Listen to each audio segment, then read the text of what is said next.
Vedic religion, also called Vedism, the religion of the ancient Indo-European speaking peoples, who entered India about 1500 BCE from the region of present-day Iran. It takes its name from the collections of sacred texts known as the Vedas. Vedism is the oldest stratum of religious activity in India for which there exist written materials. It was one of the major traditions that shaped Hinduism as we know it today. Knowledge of the Vedic religion is derived from surviving texts and also from certain rites that continue to be observed within the framework of modern Hinduism today. The earliest Vedic religious beliefs included some held in common with other Indo-European speaking peoples, particularly with the early Iranians. Though it is impossible to say really when Vedism eventually gave way to classical Hinduism, a decrease in literary activity among the Vedic schools from around the 5th century BC onwards can be observed, and about that time a more Hindu kind of character began to appear. The only extant Vedic materials are the texts known as the Vedas, which were composed and handed down orally over a period of around 10 centuries. From about the 15th to the 5th century BCE. The Vedic corpus is composed in an archaic Sanskrit. The most important texts are also the oldest ones. They are the 4 collections, Samhitas, that are called the Veda or Vedas, the Rig Veda or the Veda of verses. The earliest of those is composed of around 1,000 hymns addressed to various deities, and mostly arranged to serve the needs of the priestly families who were the custodians of these secret literatures. The Yajurveda, or Veda of sacrificial formulas, contains prose formulas applicable to the various rites along with verses intended for similar purpose. The SAMMI Veda, or Veda of chants, is made up of a selection of verses drawn almost wholly from the Rig Veda, that are provided with musical notation and are intended to aid the performance. To each Veda is attached a body of prose writings of a later date called the Brahmanas, from around 800 to 600 BCE, which explain the ceremonial applications of the texts and the origin and importance of the sacrificial rites for which the Vedas were composed in the first place. Further appendices, the Aranyakas around 600 BCE and the Upanishads around 700 to 500 BCE respectively expound the symbolism of the more difficult rites and speculate on the nature of the universe and humanity's relation to it. When Vedic religion gradually evolved into Hinduism between the 6th and 2nd century BCE, the texts taken collectively became the most sacred literature of Hinduism. They are known as the Shruti, what is heard. The divinely revealed section of Hindu literature, in contrast to the later strata of religious literature known as the Smriti, what is remembered. Traditional texts attributed to human authors, but in modern Hinduism the Shruti, with the exception of the Upanishads and a few hymns of the Rig Veda, is now little known, while some of the Smriti texts remain extremely influential. Vedism was a polytheistic, sacrificial religion involving the worship of numerous male divinities, a few goddesses as well, most of whom were connected with the sky and natural phenomena, very similar to the pagan tradition. The priests who officiated and that worshipped were drawn from the Brahmin social class. The complex Vedic ceremonies for which the hymns of the Rig Veda are exposed centered on the ritual sacrifice of animals and the drinking of sacred mind-altering liquor pressed from a plant called soma. The basic Vedic rites were performed by offering those to a sacred fire, which was itself as Agni, and which carried the oblations to the gods of the Vedic pantheon. Agni and Soma were the same time material elements of the ritual offering. Agni was the fire of the sun, of the lightning, and of burning wood. Soma was the defied aspect of liquid poured in the oblation. The god of the highest rank, however, was Indra, a warlike god who conquered innumerable human and demon enemies and brought back the sun after it was stolen. Another great deity was Varuna, who was the upholder of the cosmic and moral laws. Vedism has many other lesser deities, among whom were gods, goddesses, demigods, and demons. The ancient Vedic worshippers offered sacrifices to those gods in the hope that in return they would grant abundant numbers of cattle, good fortune, good health, long life, and male progeny, among other material benefits. Certainly does sound like other kind of Viking religions that we have studied before as well, so very similar there, guys. To ensure the efficiency of their prayers, the people came to believe that their offerings could be made more acceptable to the gods if accompanied by a song, other invocations of the gods' might and power. Thus originated the rites described in the Vedas. Every sacrifice was performed on behalf of an individual, the patron of Yajamana, the sacrificer, who bore all of the expense to this. The rites of the Vedic sacrifice were relatively simple in the early periods. When the Rig Veda was composed, they required neither temples nor images.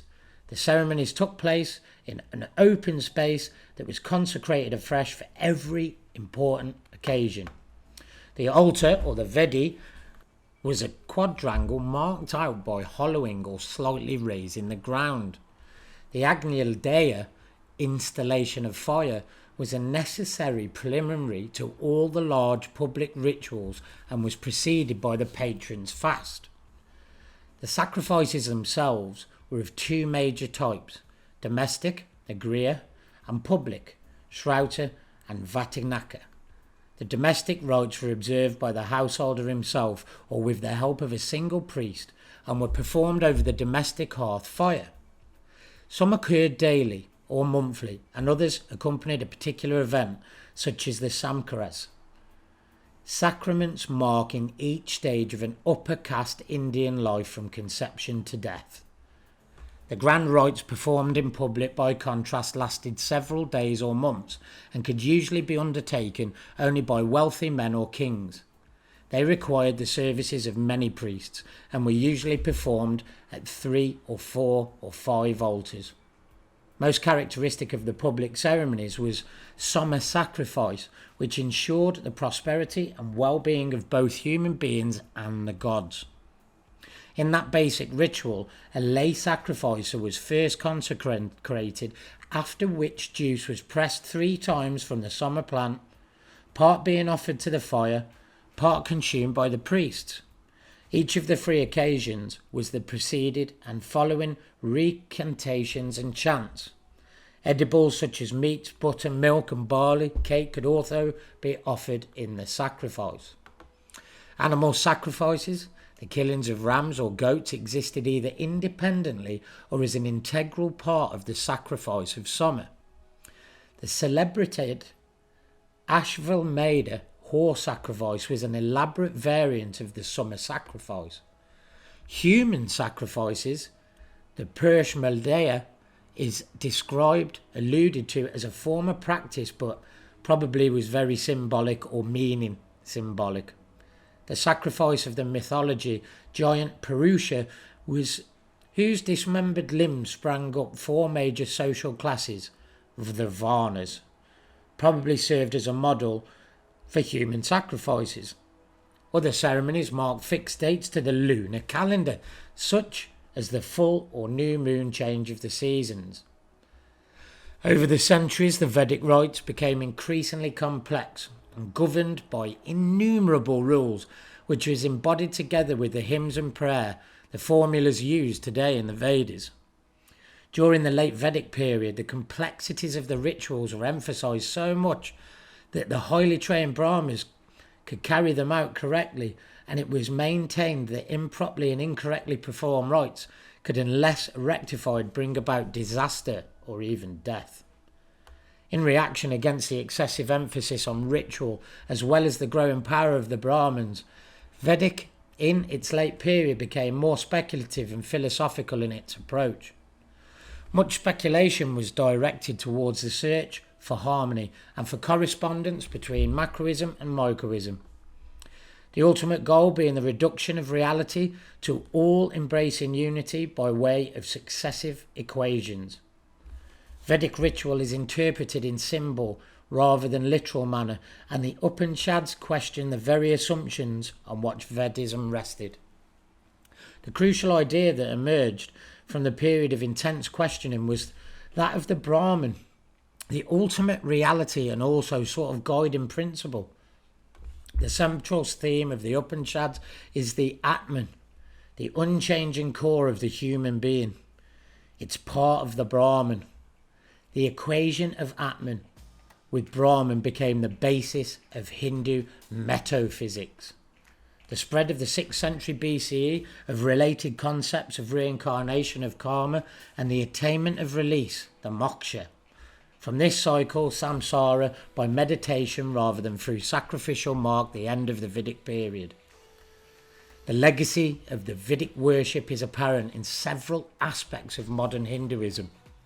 The basic stratification of Vedic society into 4 varnas, the Brahmins, the Kastras, the Vaishyas and the Shudras, by the large persisted in the later of Hinduism. Sacrifices performed according to the Vedic rites continue to be performed in India occasionally today, and as offering oblations to the sacred Homa is an important element to much modern Hindu worship. The Hindu rite intation, or the Upamyama, is another direct survival of Vedic tradition. Vishnu and Shiva, the major deities of classic Hinduism today, are briefly mentioned in Vedic mythology, and Indra remains the king of the gods. But today, ladies and gentlemen, is no longer worshipped. I wonder what was going on in the Vedas and what we can learn from them today. Ancient alternative view. So where did the Vedas lead me, ladies and gentlemen, of the ancient alternative view? Well, you find me on the Rare Book Society of India, looking at the Vedic chronology and the Vedanga Justitia. And this book here is, wow, basically this is the advent of the star alignment. The initial Vedas show strong astronomy that the Western world was trying to look at, and this all came from the ancient Sanskrit, and it was dated on our sort of Buddha at around 1200 BC, and it comes from Vedas around 1100 to 1400 BC, which I find absolutely unbelievable. Now, these temples in India were aligned in such a way that they went from south in Tamil Nadu all the way up to the north, which is absolutely crazy. I mean, we can have a look at that. And the temple that we've looked at today is here. And if we travel all the way up to the north, I mean, we've looked at temples all the way up this line. And where do we lead to? Leads to the north, in China, which borders here. And the freezing cold conditions, of course, Tibet and then neighbouring China. But in relative distance for our ancients, I mean, that distance is absolutely nothing. I mean, it's on the border of. So why is it so important that the Indo-Europeans that took the knowledge across here, why would I think it was so important? Well, I've come across an absolutely exciting article which suggests that the Tarim mummies within China, the Indo-European community, have been looking at the DNAs within this, and they're from the region as well, around about 2000 BC. And you also know that I'm massive into the Gravitian of 33,000 years ago being the original star alignment engineers, or the pre-Ice Age engineers, and that somehow after the Ice Age the knowledge was passed forward. Well, it seems to me that there's actually a chance that it was passed through, and the Tarim mummies parts of could have been related, and the DNA has now been found. The mysterious Tarim mummies of China, Western Xinjiang regions, are relics of a unique Bronze Age culture descending from indigenous people and not a remote branch of early Indo-Europeans. The new study appends more than a century of assumptions about the origins of prehistoric people in the Tarim Basin. Now, if we again just go back across to Google, and in comparison, we type in from here the Tarim Basin and have a look. Look where it is. That's where it is. It's not far away at all. You see, if we come back out and have a look, China actually borders on to India. You see? So when we're thinking about the temples and the colder conditions and the Indo-European segment of people, that's the distance that we're talking about. Yeah, of course, it's vast if you were walking, and you and I wouldn't want to do that, but it's neighbouring. It's on the actual border of. So quite possible that these communities pass their secrets to one another in a pre-Chinese and a pre-Indian community of ancient Indo-Europeans from before 2000 BC. I know that they've dated the Tarim mummies to 4500 BC, of which the original texts from India seem to date from as well, which I think I'm one of the first to put this together. But if the mummies that we're looking at were of course related to Siberia, then we know that the Gravitian actually dominated Europe all the way to Siberia, being their home. And you know, this proves, because it actually says here via the DNA, that the Tarim mummies sort of makers, if you like, were from around 10,000 years ago, and the DNA is still actually showing within people today that that was actually through the Gravitian. So have we now found our direct route back through to the Gravitian and the DNA within the Tarim mummies? Are the missing Vedas, the missing texts, key to us finding out exactly what's gone on? Because if you look at the new road, which actually stretches back from Macedonia all the way into China, then it's not a far cry to think that our Indian temples that were built on 1,000-mile stretch all the way up, and then we've got our Tarim Basin there, that's not really that big of a distance to be actually passing secrets to each other at a very similar time.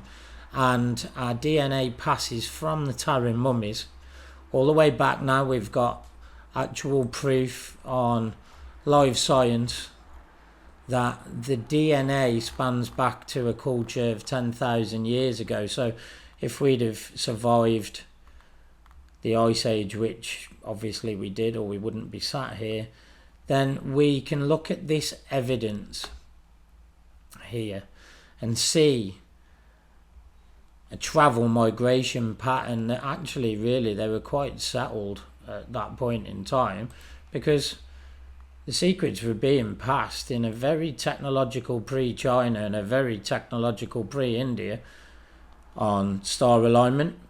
And I'll tell you for why. If you actually overlay the Gravitian map sits perfectly over the New Road or the Silk Road, depending on what you want to call it. But I would love to hear your views, Ancient Alternative View. I mean, this is very close in ancient terms, and the Indo-European set now the details from the Vedas, the missing text, the astronomy, the star alignment, the actual details of blue class within their text. What does the blue class mean? Was it as simple as masters of the freezing cold conditions? Because as we know from our Gravitian studies, they were masters of the cold conditions. Is the proof in the missing Vedas, the 85% that we can't see? Why can't we see it? How do we see the missing Vedas, and where are those texts? Are they simply being hidden by India? When the Indian people are actually probably the most open about their temples that I've studied with. Is this a connection that links us back to the Gravitian and proves that everything was basically linked through the star alignment and the astrology factor? I'd like to hear your view, Ancient Alternative View.